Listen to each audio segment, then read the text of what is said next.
Hey, She Slayers, and welcome to another episode of She Slays the Day podcast. Happy New Year's. Welcome to the first episode of 2023. You know what I was thinking? This year hasn't been like named anything. Like, I feel like a lot of times, you know, between Christmas and New Year's, you start seeing all of these reflection things, and it's, you know, they make like this trendy thing for the new year. But now that I think about it, I don't think they did that for last year or 21. The last one I remember, drum roll, was 2020 vision. Do you remember way back 2019 to 2020? Everything was like, you know, seminars and this and that. It was going to be like with 2020 vision. That did not age well. Let's just say, I don't think anybody saw 2020 going into 2020 what was coming. So maybe we just learned our lesson, and 2023's slogan is who the hell knows. Like at this point, who the hell knows? We're just is it an apocalypse yet? Okay, so this is our second best of. So every year we do 2 best of episodes. We have to, because we have so many freaking awesome episodes. So I'm not gonna lie, I decided like, oh yeah, Christmas and New Year's, that'll be perfect. I don't like starting the year with the second of the best ofs. It's weird. Like I almost wish the first 2 weeks would have been that, or the last 2 weeks. But you know what? I'm growing and adapting. So who knows when you'll get them next year? Maybe you'll get them in like March of next year.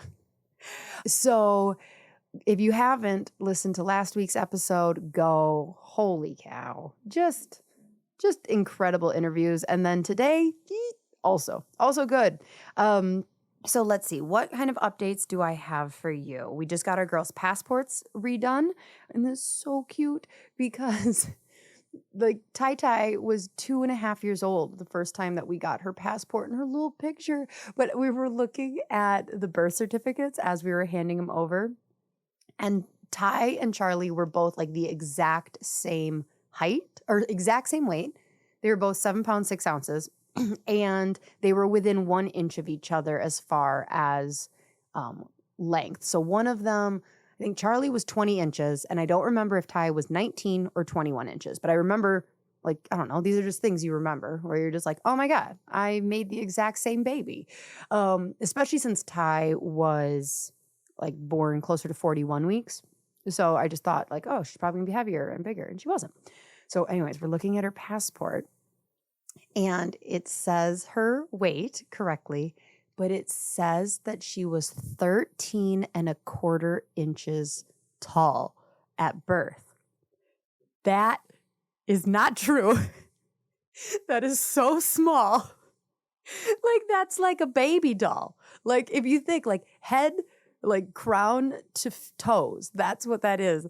That's how big they said my baby was. And I'm like, nope, that's inaccurate. Your birth certificate is inaccurate. So it was just funny because they basically said I gave birth to a little person, but nobody cares. So let's see. We ended the year just great. It's just a great year. Kirby and I did our annual meeting. We've done it before.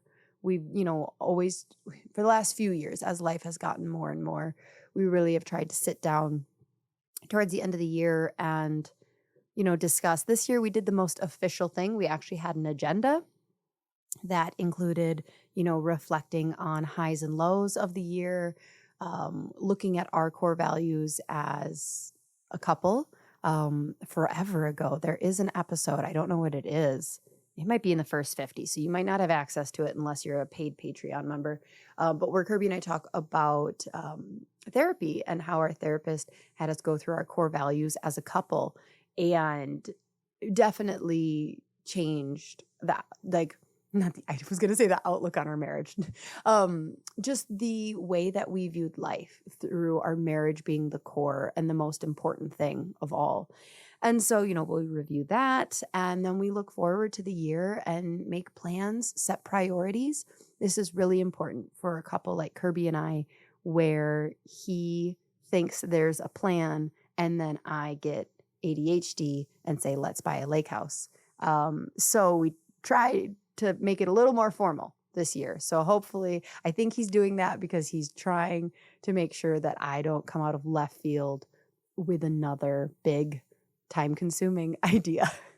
So we'll see if it works. I don't know. Okay, so before we start, I want to give a shout out to one of our newest Patreon members, Camille Berger. There's no way I can mess that name up. So that's her name, guys. And she is at the $24.99 a month level. That is that road to success.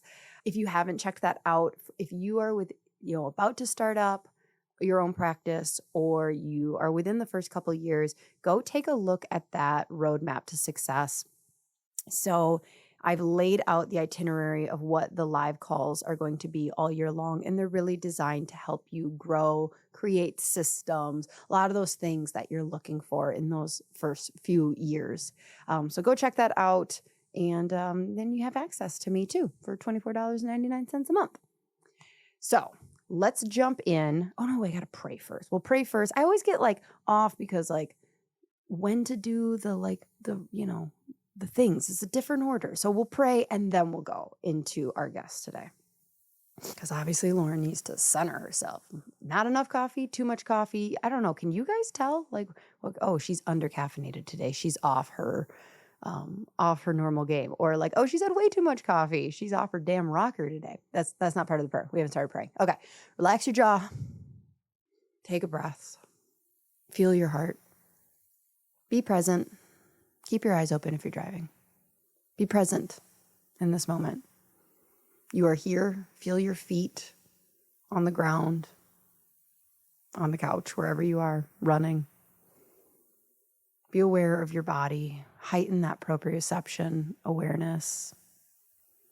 Relax that vagal tone.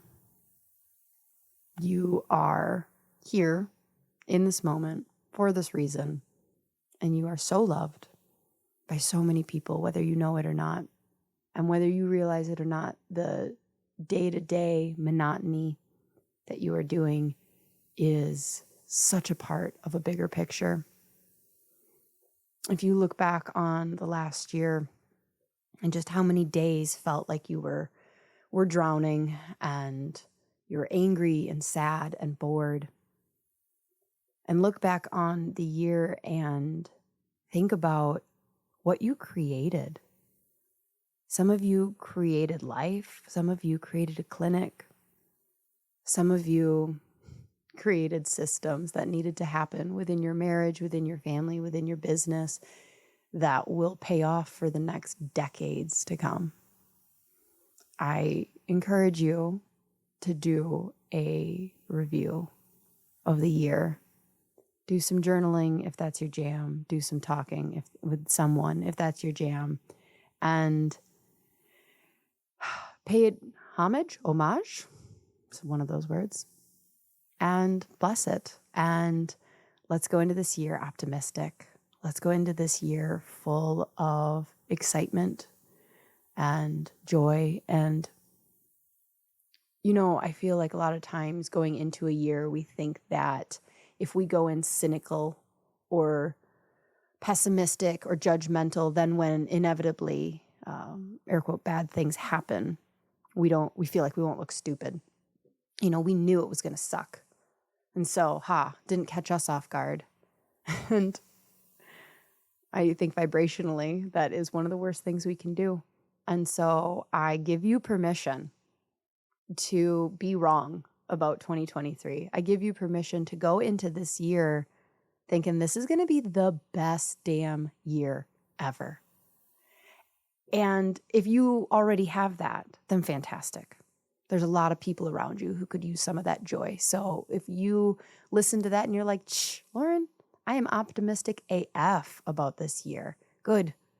Go to your patients, go to your family, go to your friends and spread that enthusiasm because people are tired and we need more of that joy. And if you are one of those people who is tired and 2022 beat you up, and that was after 2021 beat you up, and after 2020 beat you up, I challenge you to change your perspective, to expect demand that this year is going to be the best year.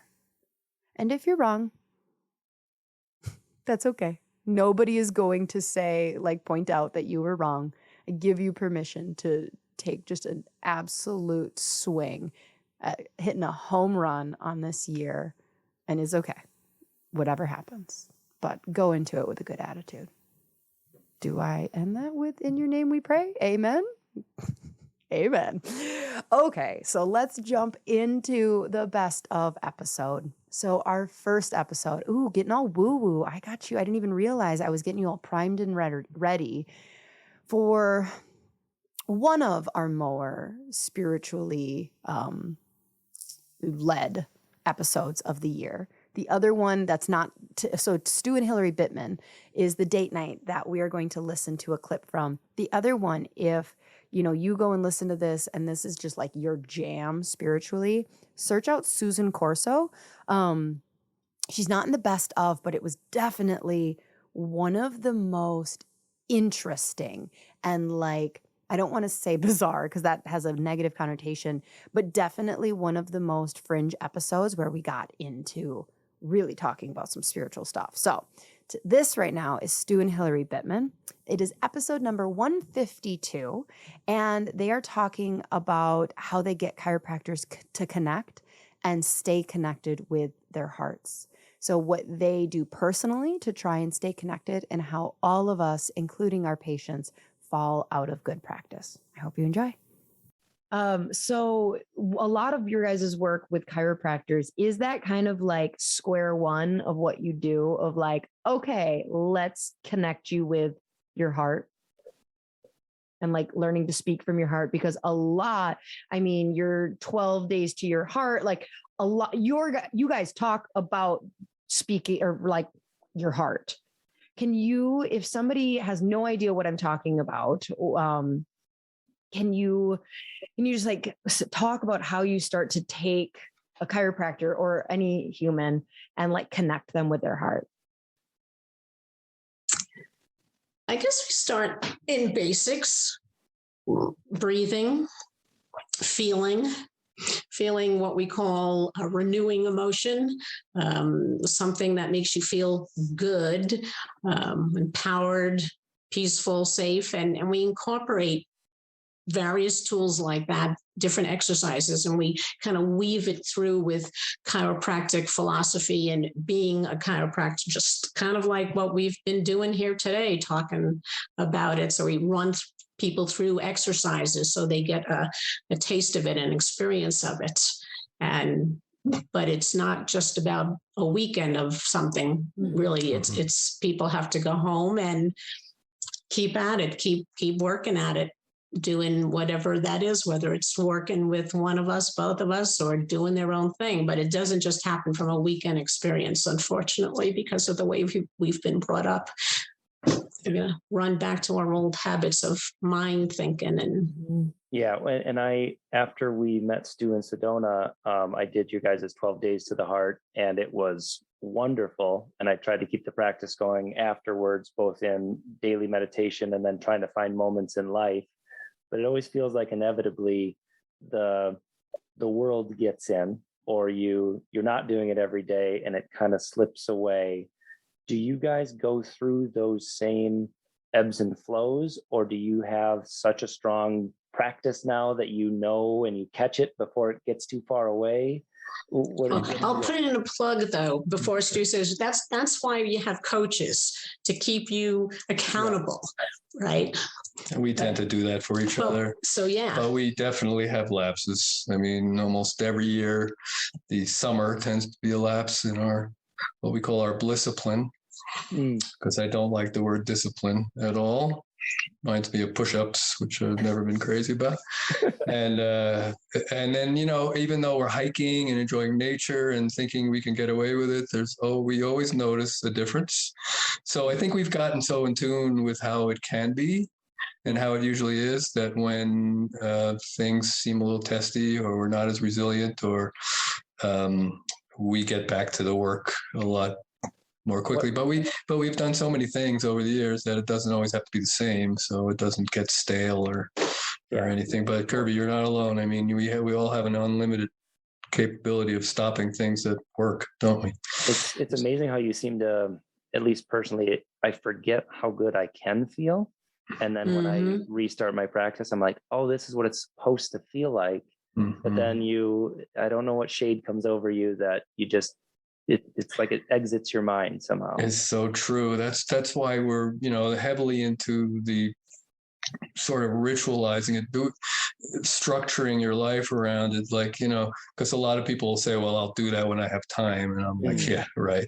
Sure you will. And so a lot of my work with clients, at least at first, is to get them on some kind of regular schedule of discipline, because they want to do it and they've tried to do it and they've dabbled and they stop. And it sounds like a lot of things that you say, but I don't want to lose this point either. What you just described, a lot of times is why people stop coming in.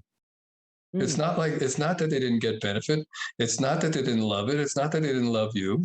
It's like we all make stupid choices to stop doing stuff that works. Well, we self-sabotage ourselves for whatever the reason is. Yeah. So I just wanted to throw that in for those of our listeners who still beat themselves up for days when somebody leaves as if they did something wrong necessarily. Yeah, I mean, we've all gone through that. So believe it or not, with not watering it down can come the possibility of somebody leaving. And I always felt sad. I mean, I always felt like I was just sad or disappointed because I knew I could help them. But I also had this feeling like what I imagine a mother eagle feels when the fledglings leave the nest. It's like, I've done what I can for this person and they're never going to be the same, and they're going to fly higher than they ever could, whether they stayed forever or not, So, and knowing that I've made bad decisions as far as things, Bill Esteb once asked a huge crowd at Parker, how many people think it's an important thing to floss your teeth? And 96% of the people raise their hand. He said, okay, how many of you have ready access to dental floss? And, maybe 95% of the people raise their hand. Okay, how many of you floss every day? Yeah. And you can see everybody kind of wanted to, but it's maybe 30% of the room. And he goes, so let me get this straight. It's good for you. You have ready access to it and you don't do it. This was his response to that chiropractic thing about if they knew what I knew, they would do what I do. Well, exactly. They do exactly what I do. They stop doing things sometimes at work. So the idea is, for them, the idea is to give them the space because a lot of them come back, obviously, and a lot of them come back seeing more importance because they didn't realize how good they were feeling and stuff. But just wanted to include that because that was a big one for me too. Okay, so that was episode 152, Date Night with Stu and Hillary Bittman. The entire episode is gorgeous. It's just gorgeous. Go listen to it. Next, I have episode 162. This is with Dr. Wendie Trubow. And she is discussing the impact of stress on detox, how hard detoxing seems, and the overwhelm of living clean and understanding the cost of prevention versus cure.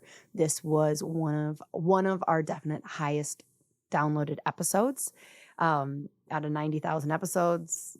Or 90,000 episodes, 90,000 downloads. This got within the top 10. So overall, awesome episode. She is just full of knowledge. And if I remember right, I believe she was a medical doctor with an OB specification. So go listen. It's wonderful.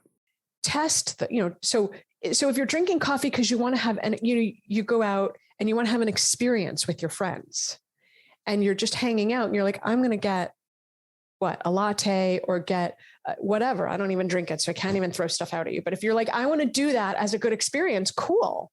Have your experience, but don't do it because you're making your body do something when it's telling you it wants to do something else. You're stressing your body. By the way, that shuts down detox because your body's stressed and you don't detox in a state of stress. This just seems... I know. And so this has got to be something that I can't be the only person who gets overwhelmed because it's like, okay, I'm willing to do this, but it just feels like everywhere you turn. And then ultimately, there's pesticides that I have no control over. Okay, let's parse this out. So one, think of recovery like walking up a set of stairs. Let me back up even a step more. Rome wasn't built in a day. The Great Wall of China wasn't built in a day. Transforming yourself from where you are now to where you think you want to be is not going to happen in a day. It's a process. You're going to screw it up. It's going to feel aggravating and overwhelming. You're going to take breaks. It's okay. Just overall make process now compared to where you were a year ago or a month ago or a week ago, whatever. Just aim for doing better each time. So when you start with this, you go, okay, you're not going to do all of this at once.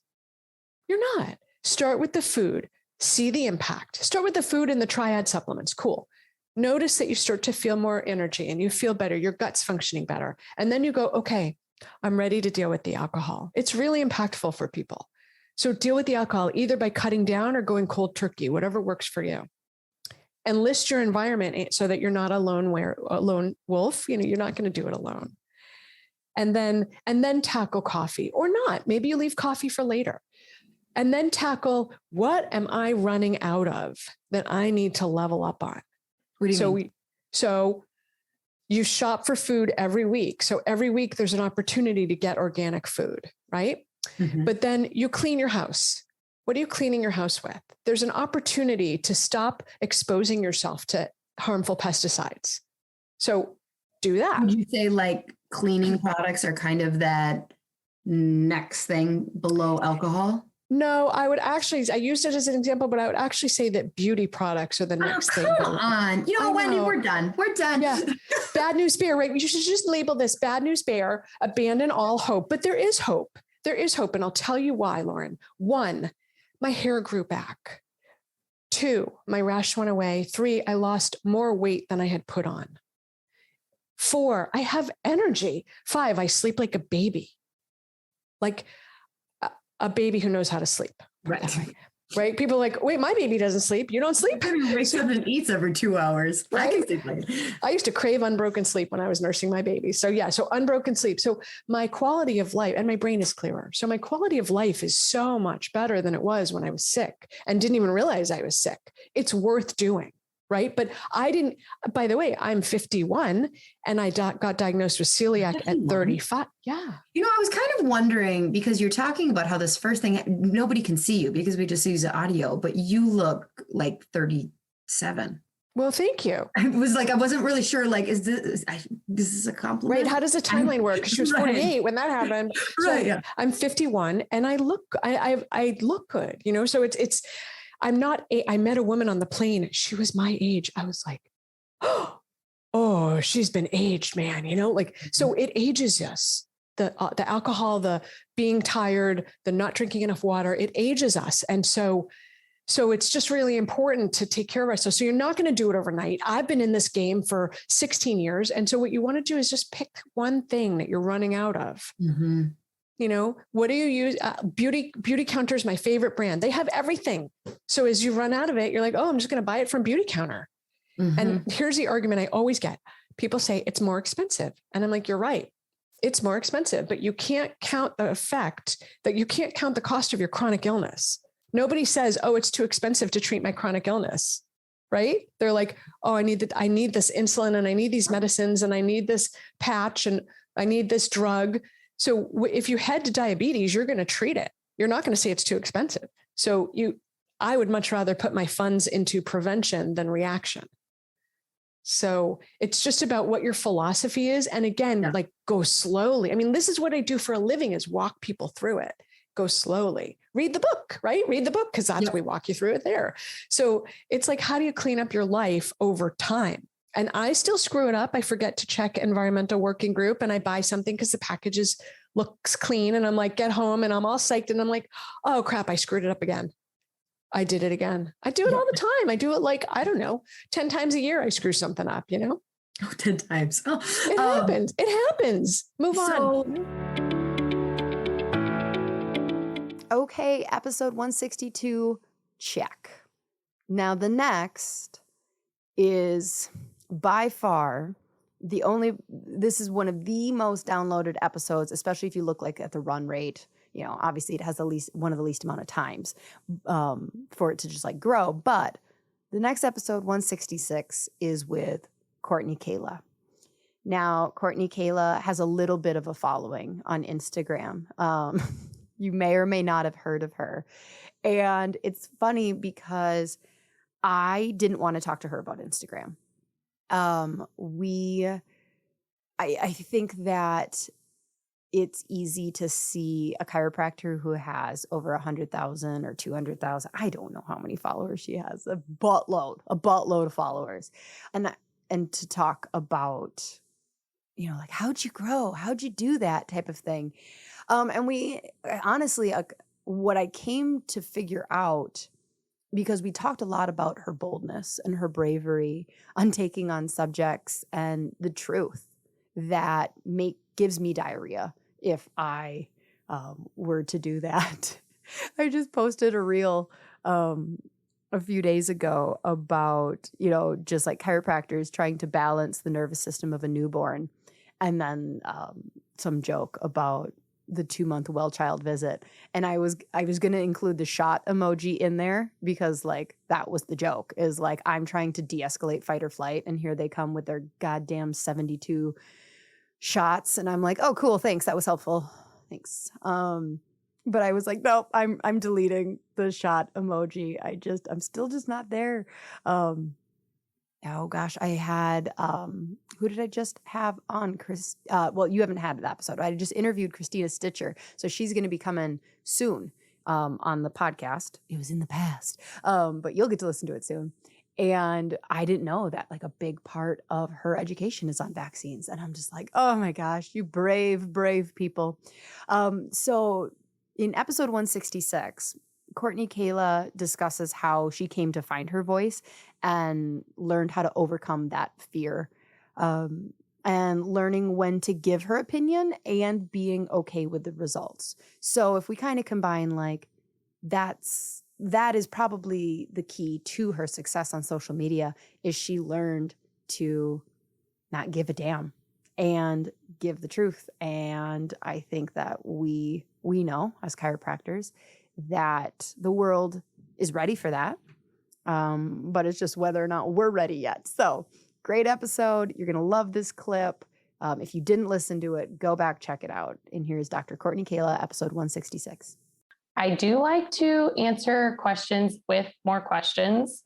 I don't ever want to like tell people what to do, but help them think through it. So I kind of had this realization probably pretty early in practice. This is like, I feel like this would relate, of like pregnant women. They would come in and be like, oh, well, my doctor is wanting to induce me at 39 weeks. And I had fear of them not liking me or not wanting me to serve them. And so I would just kind of like casually go along with their own plans, thinking that they felt confident in that decision.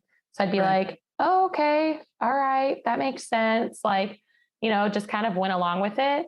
And then who was picking up the pieces when they went on this conveyor belt of interventions to C-section and they're sitting in your office crying and saying, this was done to me? It's us. So I was like, I'm freaking sick of this. I'm sick of picking up all these broken pieces. Maybe no one else is telling them that there is another way.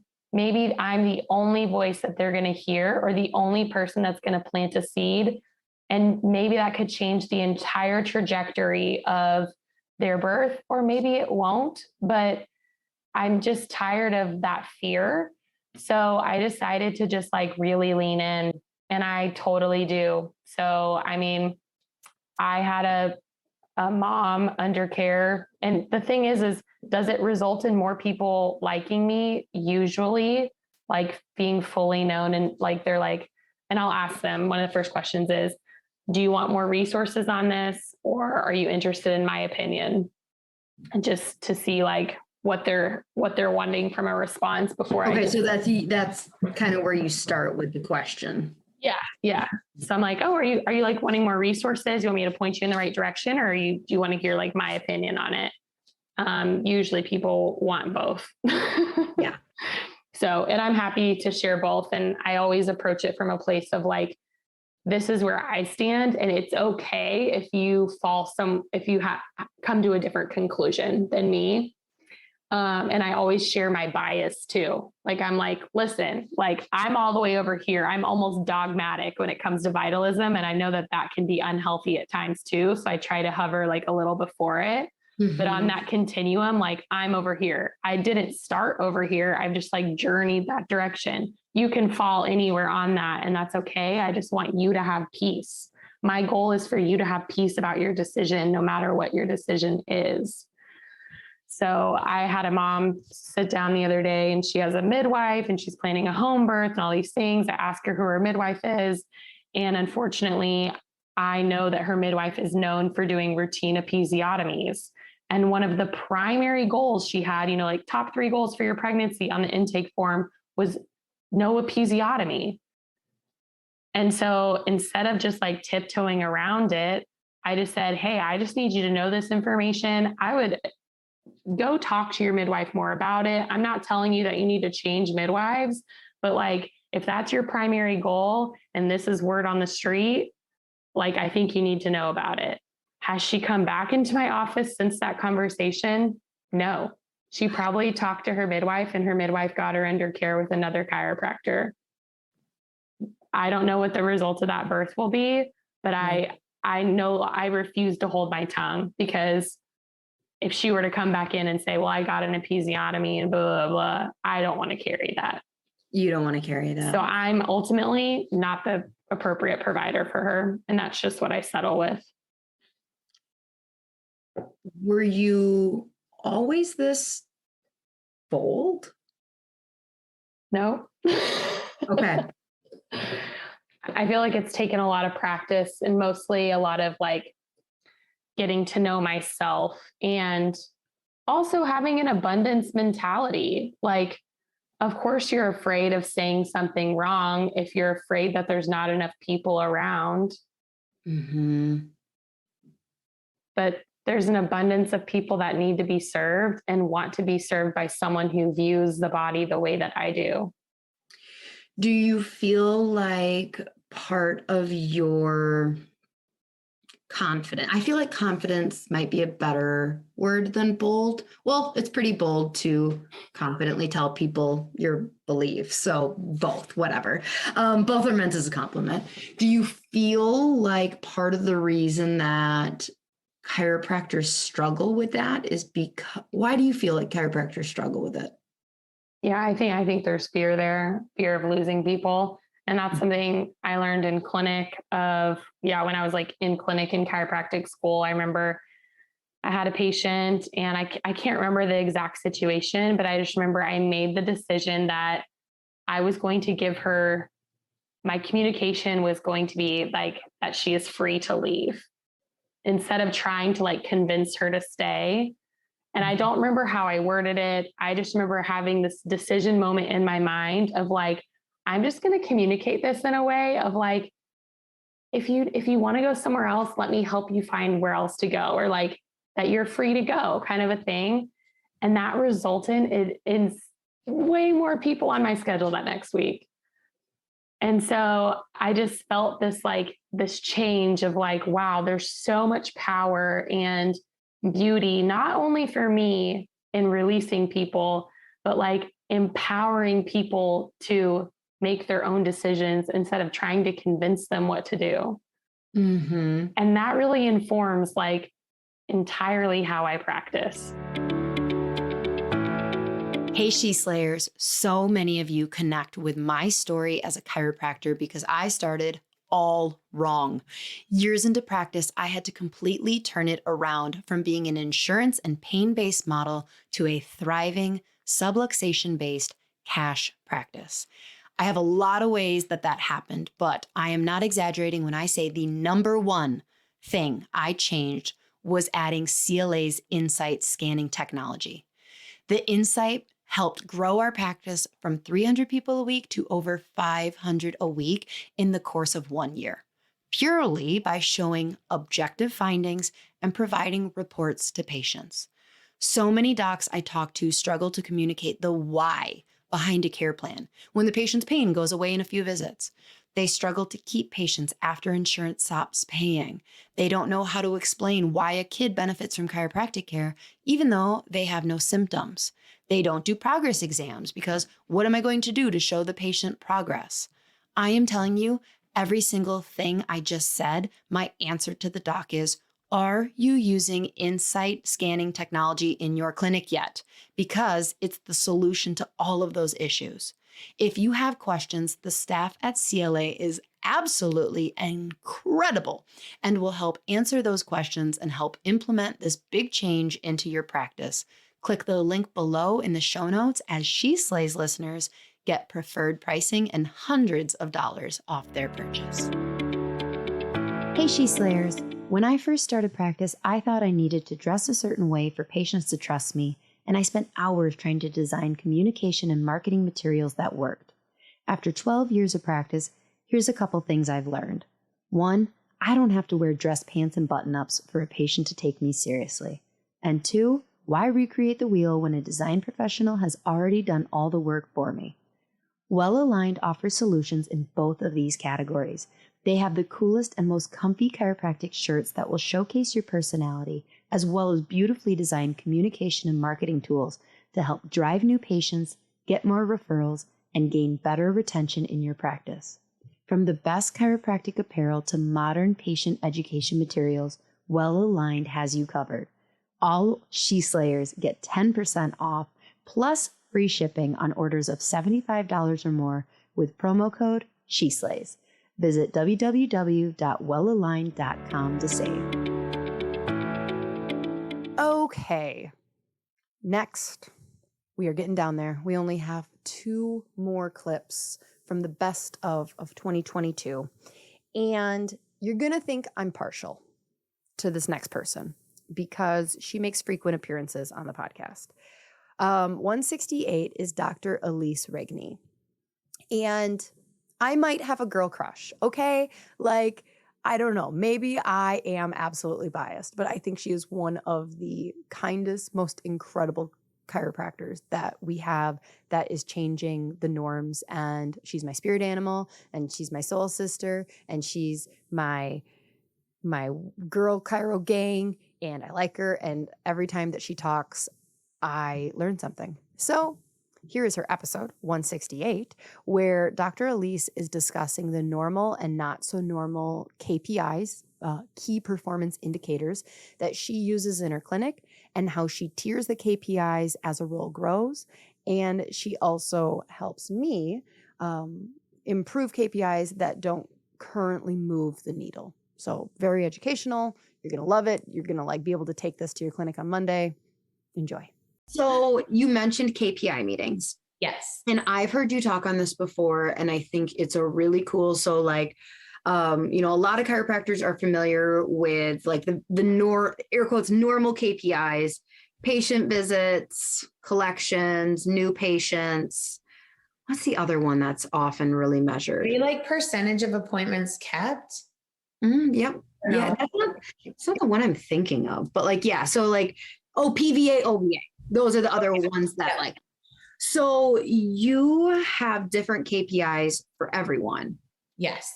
And can you give me a breakdown of how you pick KPIs for people, how you encourage those to be measurable, how you bonus and all of that?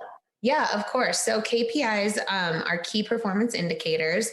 In case anyone's hearing that for the first time, I think sometimes they'll be called key personal indicators too, but what they are metrics that each team member can measure. And in our office, they could be general ones for the office too, people bring to their stats meetings with their office. But in our office, KPIs are an opportunity to get bonused. And so we do them quarterly as the bonus, but we check in monthly.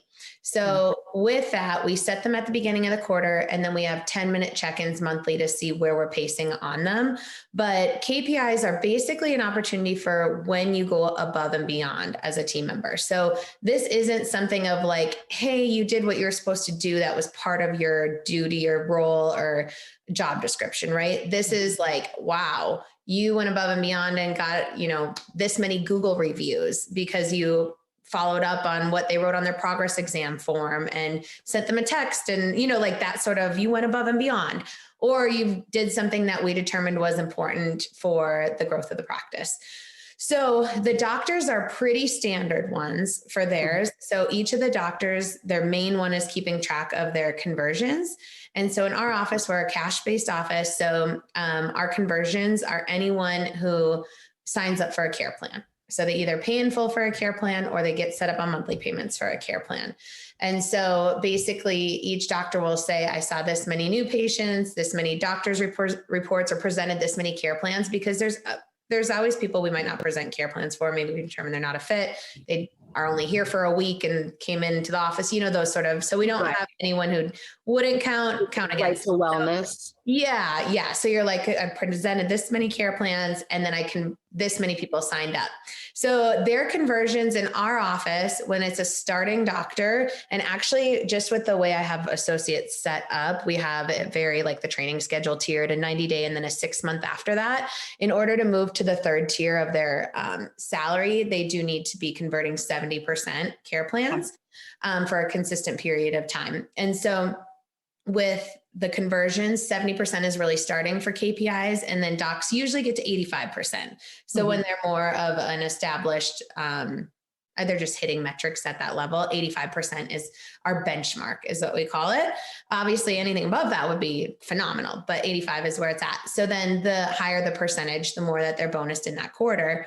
And so that's what they're tracking. And then they also now track wellness conversions. So to have a certain percentage of a wellness rate of sign up, because we used to just have our CAs presenting wellness plans. So that was our CA who was presenting it. That was her KPI. But now the docs do more of a sit down. We have more of a planned time meeting specific for that patient, where then the docs also will convert that patient to wellness at that time. So they keep track of that as well. And then the other ones for doctors are different depending on what the doctor's doing. So maybe how many talks they're going to do that month. When I have a newer doctor, I really want them to get out into the community. So we'll have them it depends. It could be like events out in the community, but usually it'll be collaborations. Sometimes it could even be like going live with other providers in the area. But like one of my newest docs, who's not new anymore, but one of her first quarters in, she did like professional meetups, not networking, like got together with like a midwife and got coffee, that kind of one-on-one, because she's more of that connector, one-on-one connector, not like the go into a full group, even though she's great at full group too. But so coming up with like what that number would be, how many meetups you do that month. Sometimes it can be product sales. That's not as common, but if doctors are recommending certain supplements and like doing that value add and walking them up and like getting them set up on something that they recommend, then that would be going above and beyond. And then comp family checks. That's another one that goes between either doctors or the closing doctors report CAs. So that is, in our office, we do complimentary family checks for the first 2 weeks. So a patient who signs up for care, anyone in their family within the next 2 weeks can come in for that complimentary exam. And so that will be a number that we set to with each of the docs, because they're able to, when they're going through like policies or closing, or our closing CA is doing policies, then she can bring them a little card and get them all set up there and get them scheduled. So that's a good one. And then with CAs, you want to hear all these? I do. So good. Okay.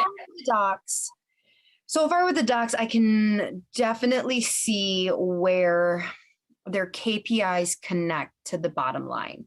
So like, sometimes, and like, so I bring this up because I would love to hear, as you talk through CAs, like putting it through this lens. Sometimes when I've tried doing this with my staff, I feel like they come up with KPIs that I'm kind of like, well, that's nice, but that's not really going to grow the business. What would be like an example that you can think of with that?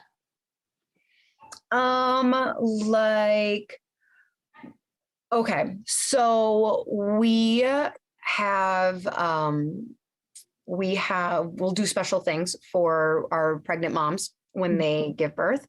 And so like one of my CAs, she's a wooer. She loves connecting with patients. So a lot of her things that she'll bring up are like, I am going to make sure that I send out like 4 flowers this month to like patients that like, if they're like mom dies or like, something happens and like just really, they just like to love on patients. And I'm like, oh, that's nice. Yeah. Yeah. I would almost just challenge her to kind of think of something that could still be a woo, but like, how could we meet more people because of that? Like, could we do deliveries into businesses and then drop off some gift of health cards with it, or like some sort of like connector where we're still gifting, like I'm going to bring cookies or muffins or something into this place and maybe our patient works there and it's on behalf of her and it's honoring her, or it's doing it in front. You could even bring flowers to someone to their work. And then everyone at the work sees like, oh my gosh, your chiropractor did that. It's like, how do you take it to the next level where it would be like above and beyond versus like, those are probably standards you would normally have. And that's hard to track. Like if she's, you don't want to be like, oh, someone's going to lose someone, so I'm sending sympathy. It's like, that's a challenging one to try to control. But yeah, I think it is just always kind of trying to shift their mindset around like, what would help the bottom line, but like what's going to help growth. Cause sometimes things like Google reviews, you might not be able to be like, okay, because we got this many Google reviews, that's going to affect the bottom line in this way. But as business owners, we know that it's going to help our SEO and Google Maps and all of that. And that it does bring value, right? Reputation and brand and all that. So it's like, we can see that, but yeah, sometimes it's hard to check. So in addition to like, okay, I need to be able to see how that improves the business, like the bottom line, especially since you're being bonused. If I'm giving you money off of it, I feel like I should be able to tether this to like, I'm going to make more money essentially, like you said, with Google reviews. Yeah, obviously. The other thing is I feel like they will bring up non-measurable ideas. That's like a big one that they'll say like, okay, so this month my goal is I really want to like clean up patient accounts. Like I feel like we've got patients that like cash practice didn't sync. And so it says they have a credit, but they don't have a credit. And I'm like, oh, that's a great goal. No. But like a side project. That's like a side project and you are being paid for the extra time that you're doing that. So yeah, that's why I think it's just clarity. Yeah, it's just the clarity in the beginning of the KPIs of like, we need to have a metric that can be attached to this and we need to see growth because of it. But I also think it goes back to like the roles of each team player and having that documented so clearly where it's like, so for example, we send out OB letters, right? I know you and I have talked about that before. So like you send an OB letter to every prenatal patient we have, and that's just part of your role because it's in your role, right? That's not going above and beyond. That is something that was in your role when you're hired. You knew it was in your role. That's part of your job description. So there's just certain things. It's like, if your part of your role is sending out sympathy cards and when someone has a baby, getting the whole team to do this and all of that, it's like, that's just part of your role. That's not above and beyond. So sometimes I think it's like backtracking to make sure we have all that clarity in our roles. So that when someone's hired on, it's like, that's part of the basics, right? And that's not above and beyond. But yeah, that's when I'm always like, well, we can't track that. Like that's a great side project for you. I'm happy if you come in a little bit early on Thursdays and take this time to do that, but that's not going to be a bonus attached to that. Okay, that was episode 168. And this now we have gotten to our final best of episode of 2022. And it would not be complete without my friends, Krysti and Joe Wick. Dr. Krysti is another very, very dear chiro friend of mine. This is a date night with her and her husband. This is episode 182. And I really loved talking to them because they have a very similar dynamic to Kirby and I. Very different Enneagram types. So like Krysti and I are like a yin and yang to each other. But as far as I love talking to her about the reversal of typical patriarchal male, female gender roles. She has multiple businesses.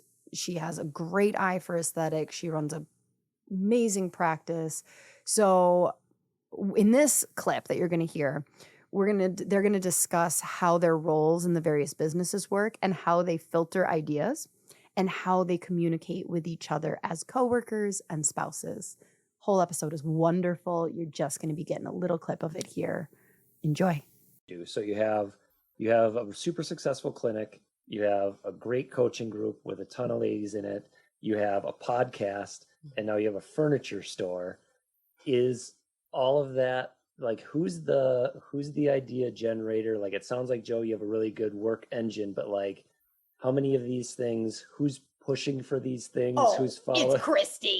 Oh, Krysti's the CEO, absolutely. And I think that was important for us to establish early on. So she has CEO details and duties throughout every one of our businesses, and I'm fine with that.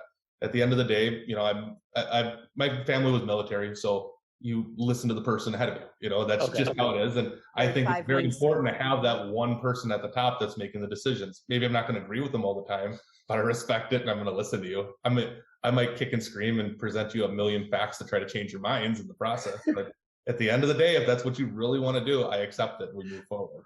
So my role a lot of the time, though, is CFO. So I help out with a lot of the strategy and stuff like that throughout the businesses. And then in the coaching side of it, I help out. We have all of our clients. I help them out with monthly stats. So looking at their practice, analyzing what they've done over the last couple of months, help them out with goals, projections going forward, things like that. So he's super involved in the two more recent startups, and he definitely helps me with like strategy and high level number stuff with the practice, but he is not involved in the day-to-day practice at all. Okay. Correct. Okay, and not like team meetings either. No. Okay. Nope, I provide the data for him. Okay, because that was one of my questions of, as you keep starting more and more stuff, like, how does Joe not get overrun and just go like, I don't have any more hours? He's asking for a friend. I'm asking for a friend. I've never experienced that at all in my life, but I think we determine where I'm needed most, like what's the most value. Is it going to bring more value if I'm sitting here discussing numbers and adding something for a 5-minute worth of conversation in an hour meeting? Or am I going to bring more value restocking our warehouse or meeting up with people at the store and letting people in, or just having the value of that of not being stuck in one place? Mm-hmm. Krysti, how do you, you seem like an ideas person, right? Like you go for run, you get ideas. Yeah. So 2-part question. One, what have you learned? What kind of filter have you learned to put ideas through?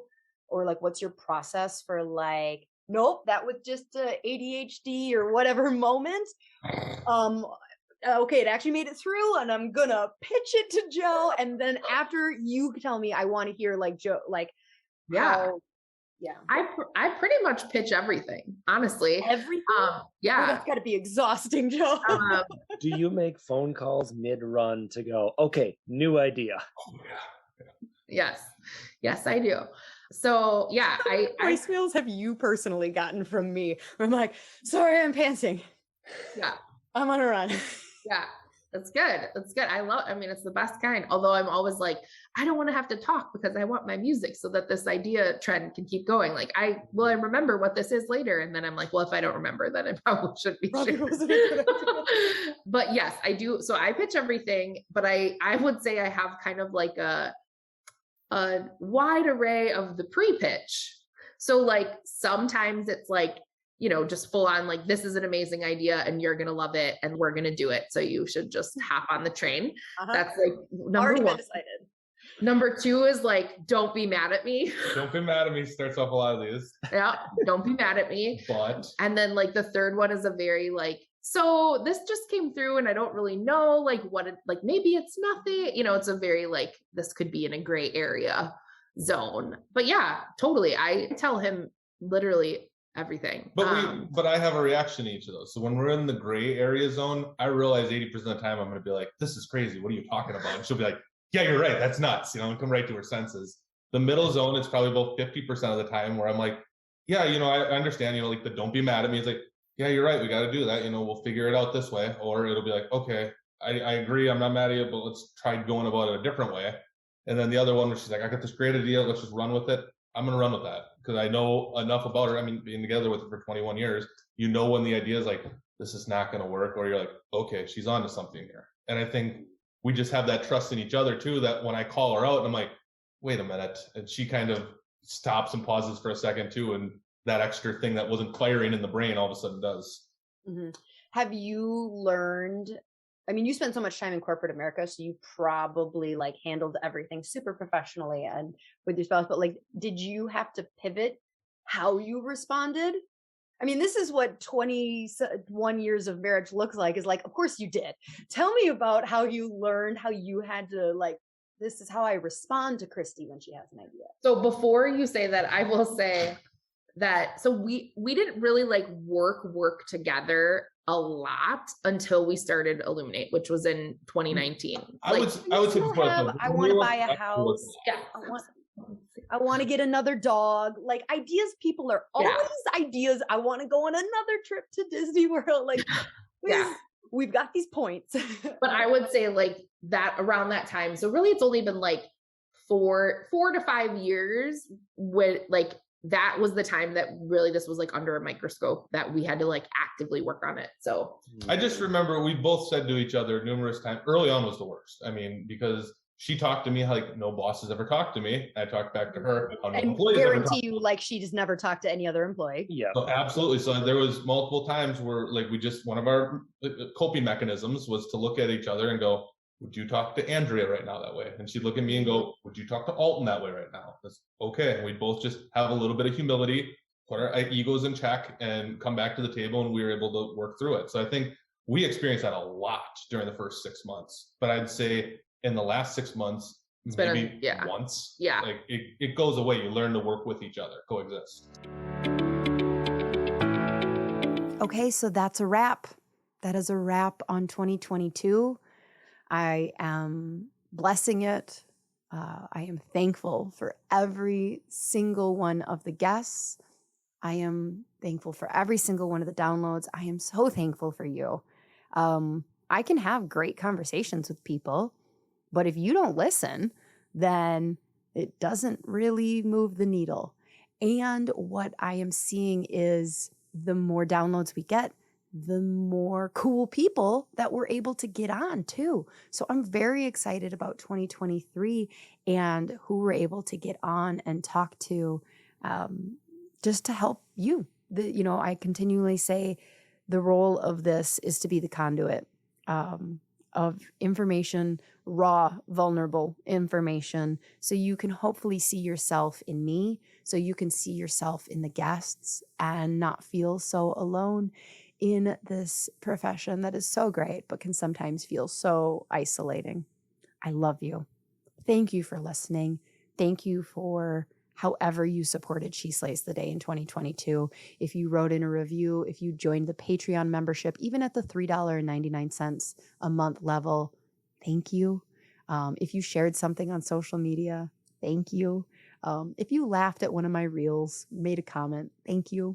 All of that really keeps me, I'm an Enneagram 3. I need validation. So it keeps me going, and I appreciate you. And I want you to know that I wouldn't do this without you. So God bless your previous year, and let's hit a home run this year. Go for it. Bye.